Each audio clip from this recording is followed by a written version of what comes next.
This week's viral video. Community leaders Donna and Larry James have significantly enriched their hometown of Columbus through their professional achievements and dedicated volunteer work. Their remarkable art collection showcased at the Columbus Museum of Art, celebrating the legacy of Black artists. This exhibition highlights renowned figures such as Elizabeth Catlett, William Carter, and Jacob Lawrence. Also includes local talents such as Amina Robinson, Bamazi Tale, Smokey Brown, and Omar Shaheed. This exhibition is both impressive and culturally significant, shining a spotlight on the contributions of Black artists to art and society. It tells the powerful story of African American heritage, capturing the resilience, spirit, and creativity of the community. By preserving the past and inspiring the future, the exhibition not only honors the legacy of African American cultural, but also fosters an environment where the next generation of artists can thrive. Through their passion for art and community, Donna and Larry James remind us of the importance of celebrating and cultivating Black artistry. The exhibition is a testament to their commitment to uplifting voices and stories that shape the cultural narrative, ensuring a lasting impact for generations to come.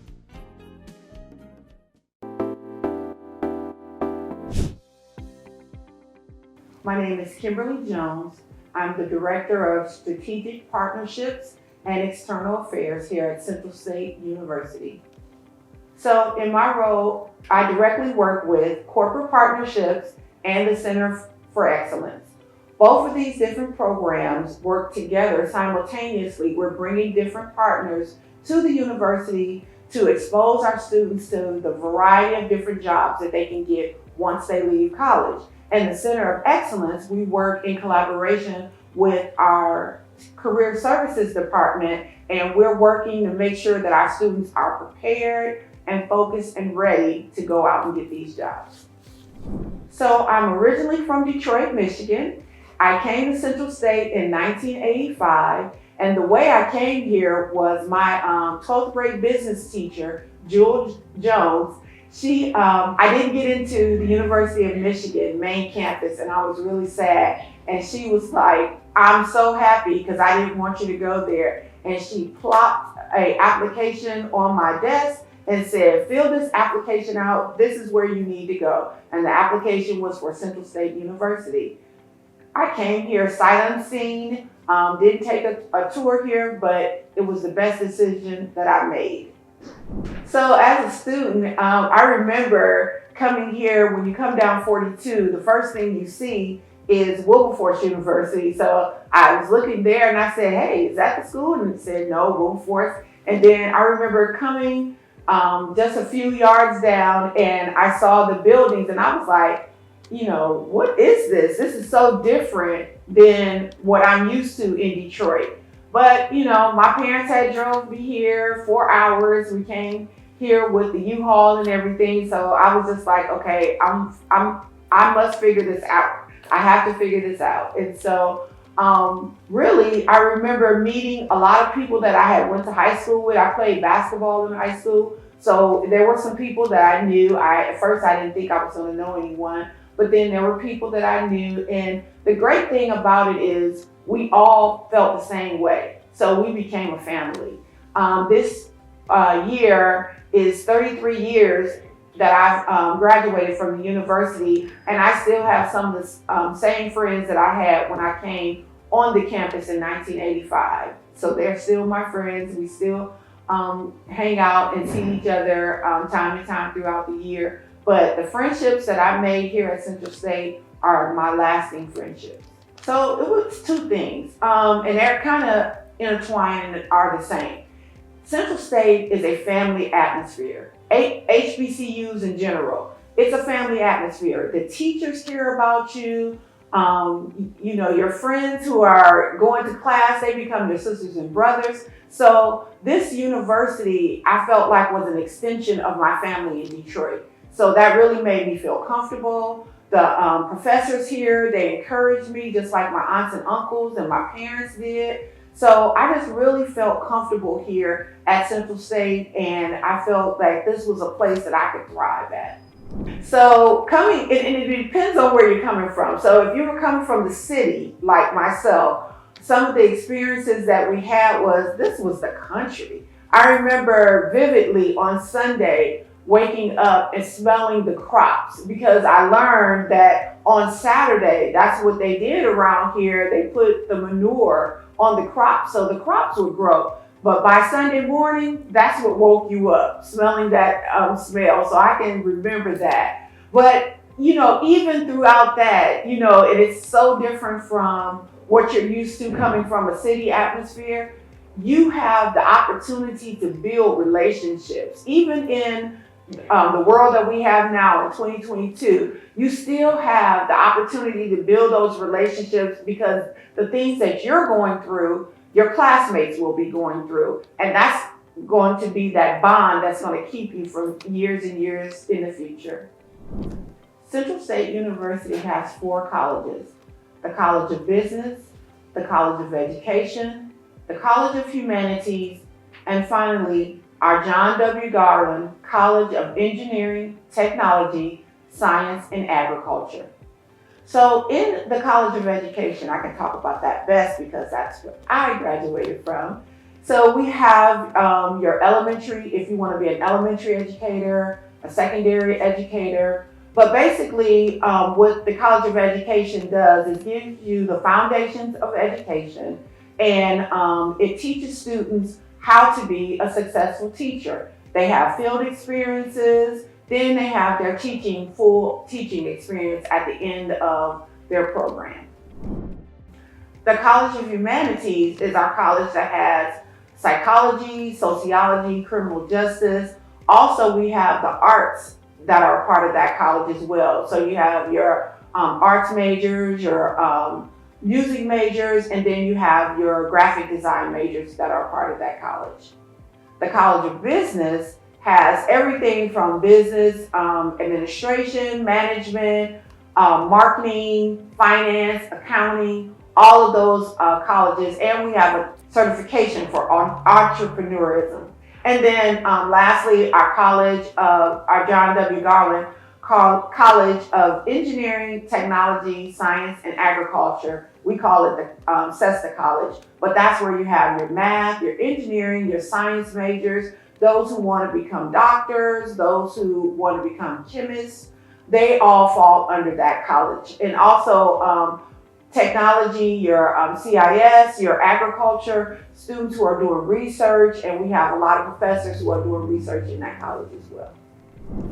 So in my job, working with corporate sponsors, when I came on last year, that was after the George Floyd incident, and we were really blessed with having a lot of companies looking at themselves saying, hey, how can we do better? How can we put in more into the Black and Brown community? And so we had a lot of companies that did different types of work with the university. So some of them gave money, some of them gave their time and their resources. So we got a lot of in-kind donations. But we went from maybe about 10 partnerships to now we have over 30. And these partnerships have garnered us dollars into the 3 million mark. So most of our partnerships, we let the partners design the partnership the way that they would like it to go. Right now, I specifically work with the partnerships that have an academic or an internship focus, but we do have some other partnerships like Champion that is focused straight on our athletics department. So it just depends. There's no limit. Whatever, if you're a corporate partner and you would like to partner with CSU, we would have you design the proposal. And of course, you can ask us what our needs are, but we would also ask you what are your needs, and then we would design a proposal that would be a win-win for both of us. I think the role that they play is huge. I think the role that corporate partnerships play, especially with HBCUs, it's a lot. So number one, exposure. Our students don't know what they don't know. What they haven't been exposed to, they don't know about that. So you hear a lot of times people say these are first generation college students. Well, many of them are not first generation, but what they are is first generation corporate workers. So many of them, like my parents, my dad worked for the post office, my mom worked for Chrysler. So I know about hard work and I knew about that kind of thing. our students know about hard work. So what we're trying to expose them to is those C-suite opportunities where they can take their hard work, their skills, and then put them into a company and then move up the corporate ladder that way. Yes, our corporate partners have a variety of different sponsorship proposals. So we have some corporate partners that are just scholarship based alone. Then we have others that are scholarship based. We have some that do a combination of mentoring. And then we have some that actually come out to the university and teach our students firsthand and our faculty firsthand what is going on in their specific business. And so that is giving our students the upper hand from, it's taking the knowledge that they're learning in a book and now being able to apply it to exactly what's going on in that company. Okay, Central State University was founded back in 1887. Our first president, Dr. Charles Wesley, who was the third graduate from, now I can't remember. Harvard, thank you. He was the third African American to receive his degree from Harvard University. He started our school as a program through Wilberforce University. So many people ask, like, where did we come from? We were a small program in 1887, but through his vision, he did not want to stay a program. He knew that we could be larger than just a program. So then a few years later, the school broke off, and as you know, Wilberforce is private. We became public, and the university grew from there. So we became Central State College, then we became Central State University. Central State University is a 4-year college in Wilberforce, Ohio. Our focus is African Americans. However, our school is open to all students. I mean, we have majors that all students would be excited to partake in.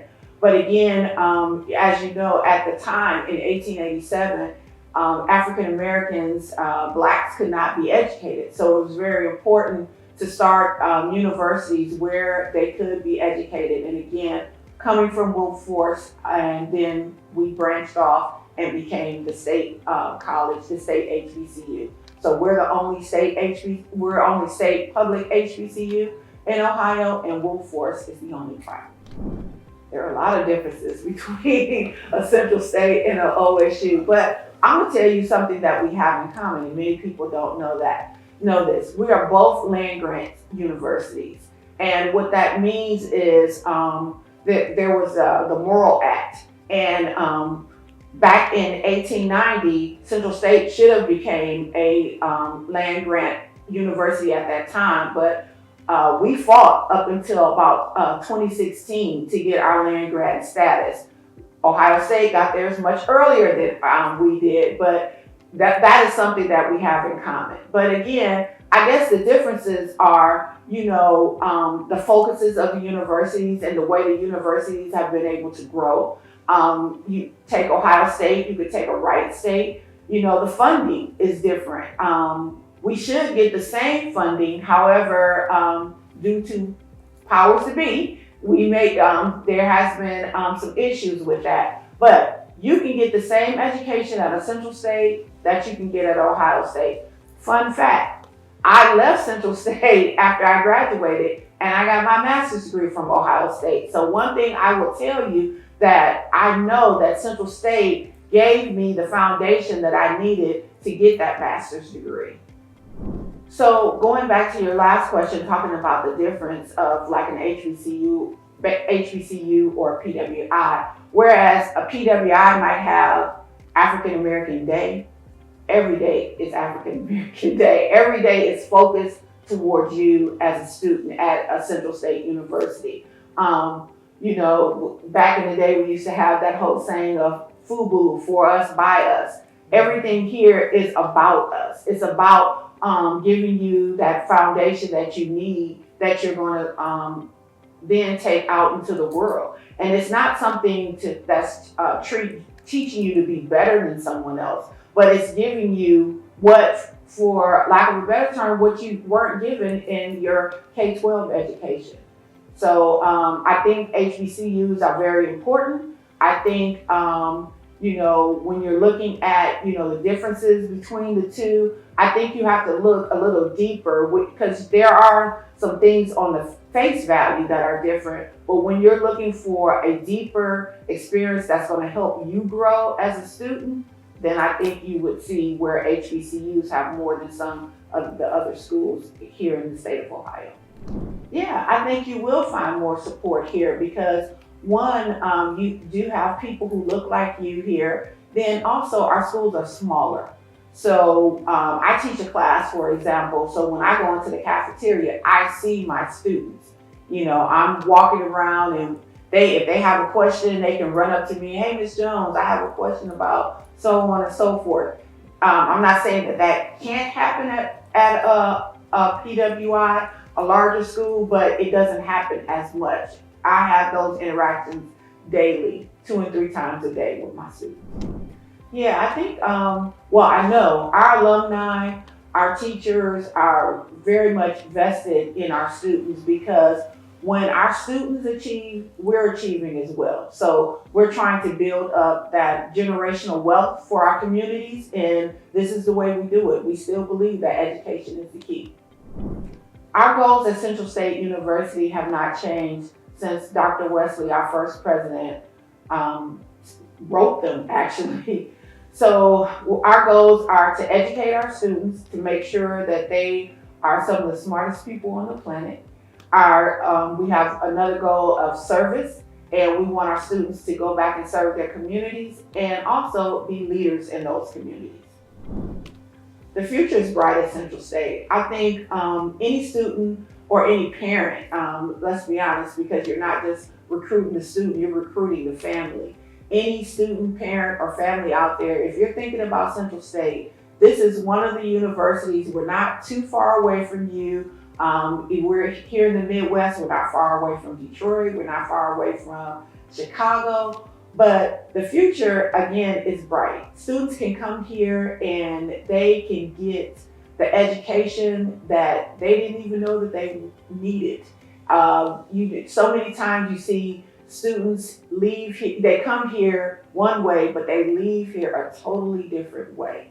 And it's just great to watch. It's great to be able to be a part of their lives. We have been here for 135 years, and I know we're going to do 135 plus more years.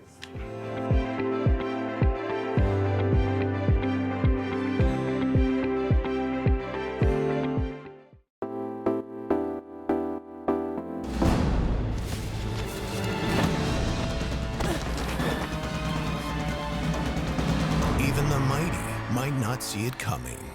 It's prediabetes, and it captures 1 in 3 adults. But you can escape. Take the 1-minute prediabetes risk test to know where you stand and prevent or delay type 2 diabetes. Be your own hero on smartphones everywhere at doihaveprediabetes.org.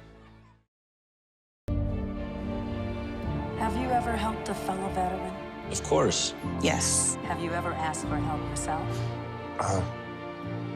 It's always tough, right? I always feel like I can solve my own problems, but eventually, you just can't deal with it on your own. And you start to question, maybe people would be better off without me.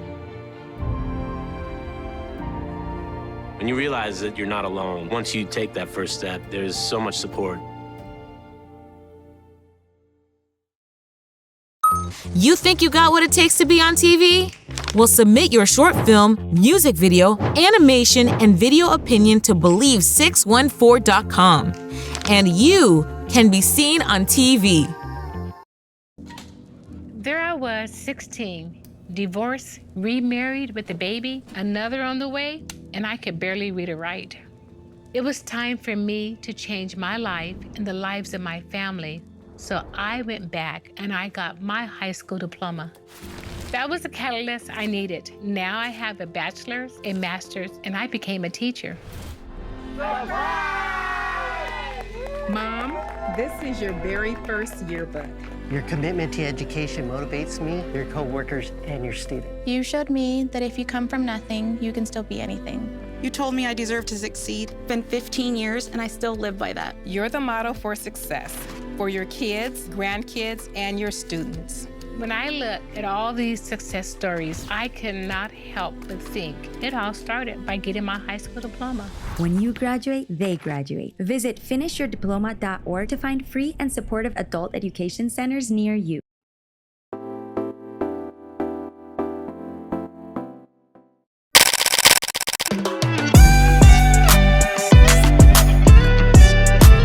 Hello, I'm Voszi Douglas with Voszi Designs in the House of Voszi.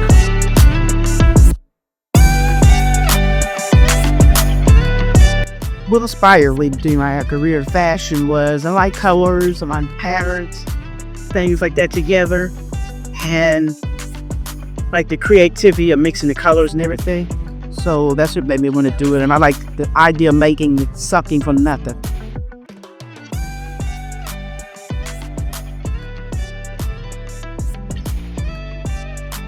So just started sewing in high school too. Just decided to start sewing and making design items and things. Started out with using patterns, and then I just got to the place that I just see the necessity of patterns. So I start getting a no button, no zipper, one of a kind type apps. Just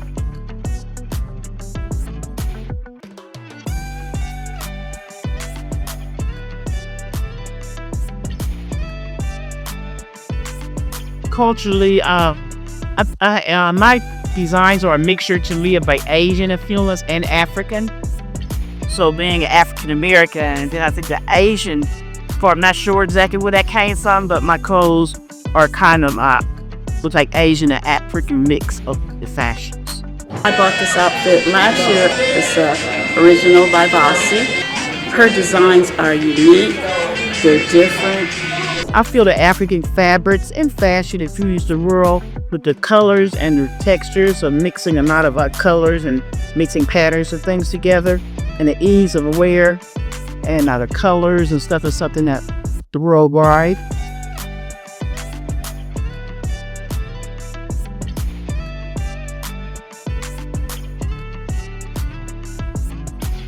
I like the impact the fashion industry is showing with my clothes being one of a kind, designs without buttons and zippers, and this African influence.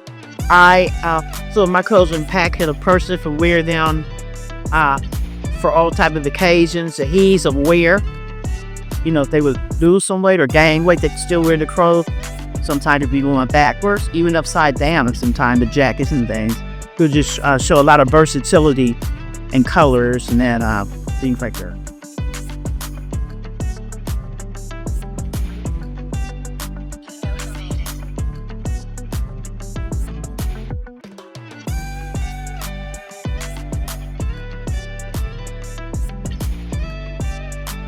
I would like to see it go worldwide to all different cultures and things. And I want to add some things like maybe making shoes or things like that in the future.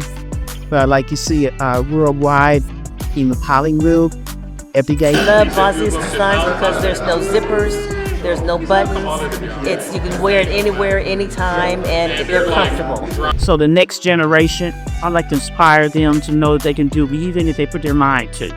Because I was a child, I didn't even know how to sew, I just knew how to draw.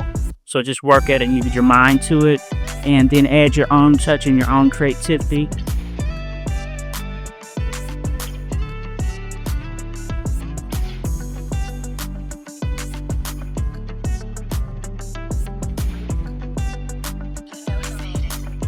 Like my coats are things. I think my coats are my favorite thing to make.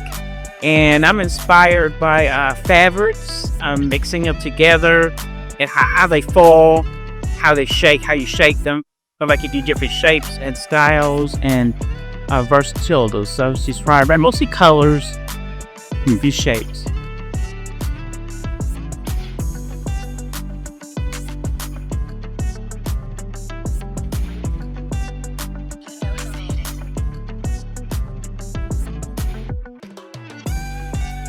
So when I start, I start off usually with fabrics. I do draw, but I don't always draw the pieces out.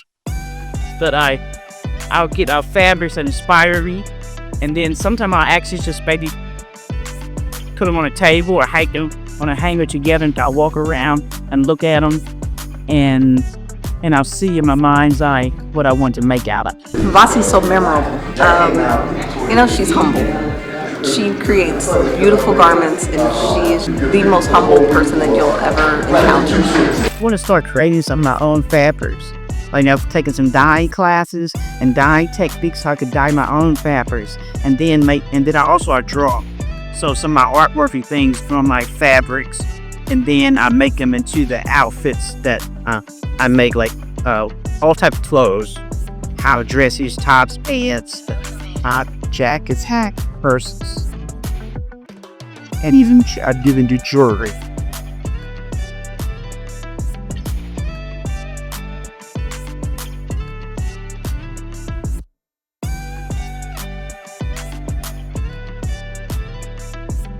So I have like Facebook Marketplace and Instagram. So and I do fashion shows and things like that to show designs.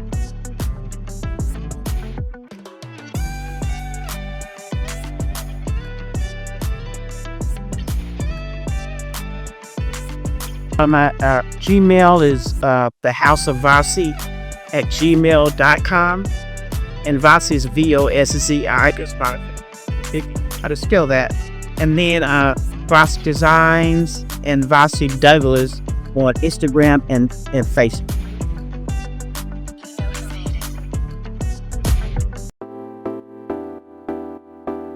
Join BLEV 614 Nation and follow us for more videos, behind-the-scenes footage, and your chance to win prizes at BLEV614.com. That first time seeing my son, I feel like my life did a 180. I was already trying to change my perspective of life and really just be a father figure that I never had. Being present is the most important part. I'm still growing every day. Becoming a better version of myself. To be the better mirror for my son. I mean, he's just growing. He's becoming his own person. Man, at first I saw him dance. Bro, he brings the vibes, you know what I'm saying? He brings the party no matter what.